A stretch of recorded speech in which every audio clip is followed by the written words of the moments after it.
Good morning, everyone.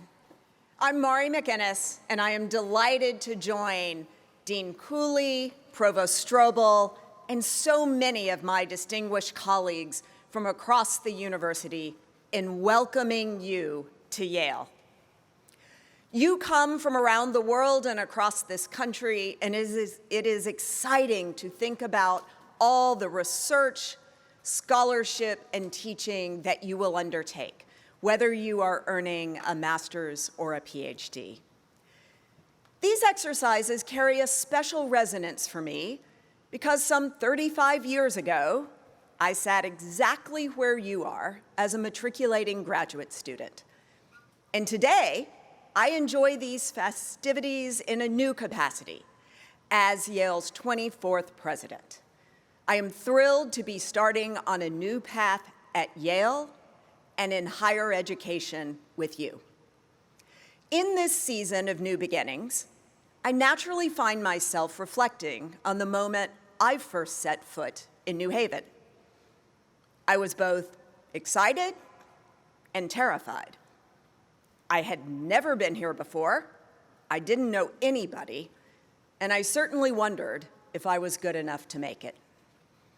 As an art and architectural historian, I marveled at New Haven and Yale and quickly immersed myself in getting to know my new home, working in the Yale University Art Gallery and crawling through the attics of the earliest surviving houses in Connecticut with Professor Abbott Lowell Cummings.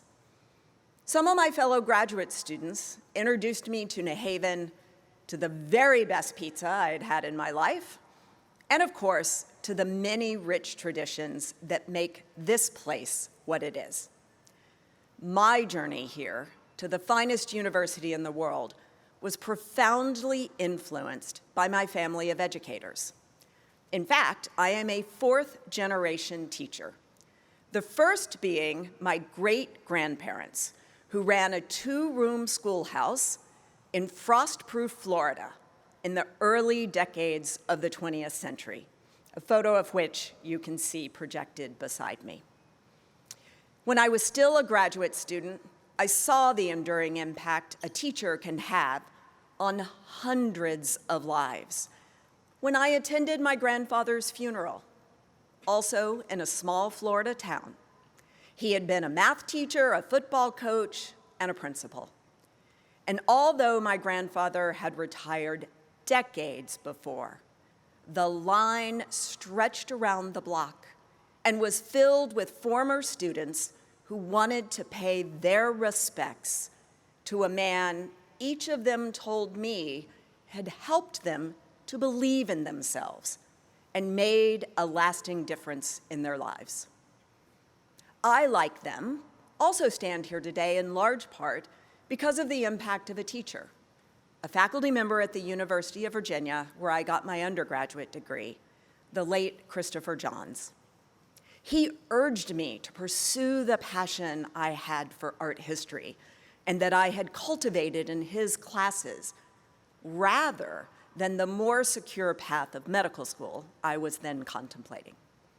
He was also the one who told me unequivocally that if I could get accepted to Yale's PhD program, I absolutely must attend. I trust that each of you one day will similarly stoke the imagination and support the aspirations of someone along their life's journey, as Professor Johns did for me. Of course, I followed his advice to attend graduate school at Yale because it offered unparalleled collections and unquestioned preeminence. At most universities, for example, I would have taught the history of art with slides on a screen. But here, each week, I taught in front of the finest university art collection in the United States and learned from a constellation of specialists at the school that awarded this country's first PhD. I saw, as you soon will, that ours is an exceptional education. Here you will learn to specialize not only in how to acquire and discover new knowledge, but also how to apply it in the service of humanity. You will add, I am sure, to the sum of knowledge in your field and enrich the education of generations that will come after you. That is the purpose of your education here, to learn, research, create, discover, and collaborate with faculty members and your fellow students. Regardless of how you found your way here to Yale, be it at the suggestion of a faculty member like me or the fulfillment of a lifelong ambition, I encourage you to continue your studies by ever seeking to be curious. Even when the time comes for you to teach, when you are ostensibly the most expert person in the room, I encourage you to do so with inquisitiveness, to listen to the questions from your students, and to have them elicit more questions from you. This approach of embracing an open exchange of ideas and viewpoints as an educator has awakened minds, driven innovations, and transformed lives.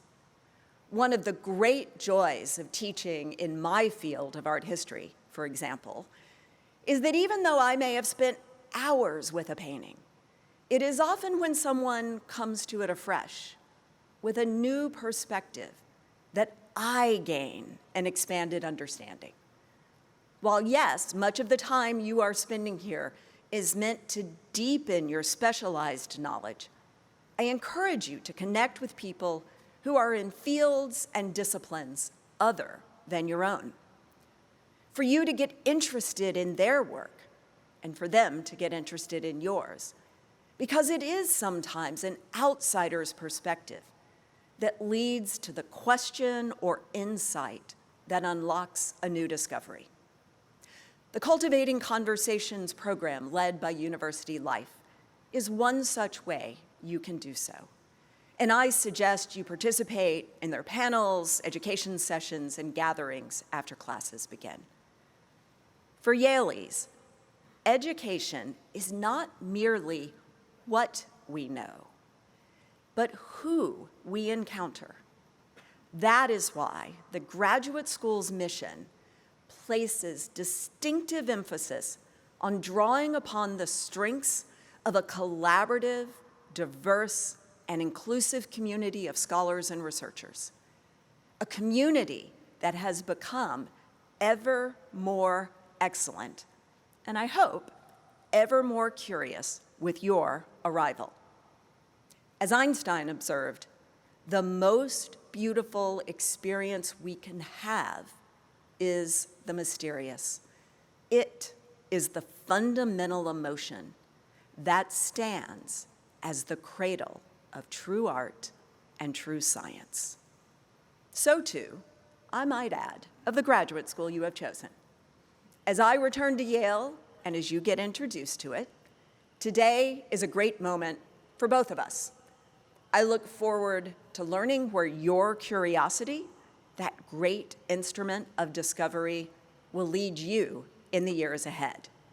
Thank you, and welcome to Yale.